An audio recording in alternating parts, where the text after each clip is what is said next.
Bareilly breaking. Bareilly police ने फर्जी CMO को किया गिरफ्तार।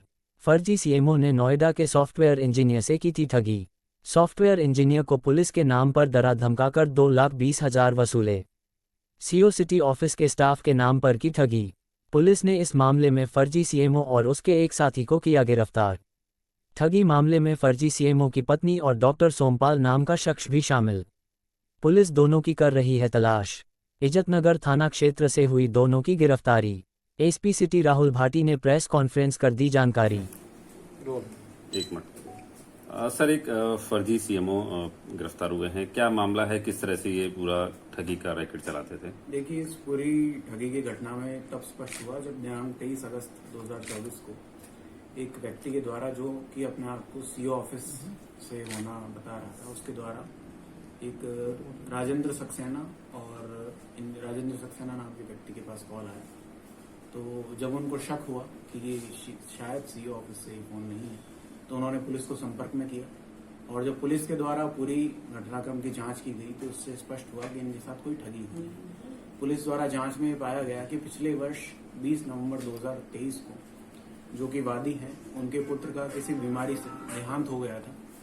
तो जब वो बीमार थे और गंभीर स्थिति में थे, तो इज्जतनगर में ही मुंशीनगर में एक डॉक्टर सोमपाल के क्लिनिक पर ये गए थे और उन डॉक्टर द्वारा जो वादी हैं उनके पुत्र को इंजेक्शन दिया गया। वादी की अपनी बीमारी से मृत्यु हो गई थी। उसी घटना के लगभग 3-4 दिन बाद उसी क्लिनिक के डॉक्टर सोमपाल द्वारा वादी से संपर्क किया गया कि आपके विरुद्ध, आपके बेटे के विरुद्ध और आपकी पत्नी के विरुद्ध एक थाने में एफआईआर हो गई है और उस एफआईआर का कंटेंट ये है कि आप ही के द्वारा इंजेक्शन देकर आपके बेटे को मार दिया गया है। तो ये जब डॉक्टर सोमपाल के द्वारा इस तरह की बात वादी को बताई गई तो वो घबरा गए और मामले को रफा दफा करने के लिए उन्होंने डॉक्टर सोमपाल को इस ठगी के उपरांत लगभग 2,20,000 रुपए उन्होंने ट्रांजैक्ट कर दिए थे, दे दिए थे। 2,20,000 की ठगी उनके साथ हो गई थी। उनको लगा कि 2,20,000 रुपए देने के बाद शायद उनका मामला खत्म हो गया है और वो यहाँ डॉक्टर सोमपाल से और यहाँ से किसी से कोई संपर्क नहीं रखना चाहते थे। तो पूरे परिवार के साथ नोएडा शिफ्ट हो गए। परंतु लगभग 1 वर्ष बाद, लगभग अभी 23 अगस्त को ही उनको एक कॉल आया, जो कि अपने आप को सीओ ऑफिस से बता रहा था और कह रहा था कि जो 1 वर्ष पुराना जो आपका केस था वो वापस ओपन हो गया है और डॉक्टर सोमपाल जो है उसको नोएडा पुलिस उठाकर ले गई है और आपको भी पूछताछ के लिए बुलाया जाएगा। तो इस बार लगभग 1 वर्ष के बाद वादी को ये स्पष्ट हो गया कि मेरे साथ ये धोखाधड़ी ही हो रही है। तो उन्होंने तुरंत पुलिस को संपर्क किया, सारी जानकारियां दी, किस किस नंबर से कॉल आया था।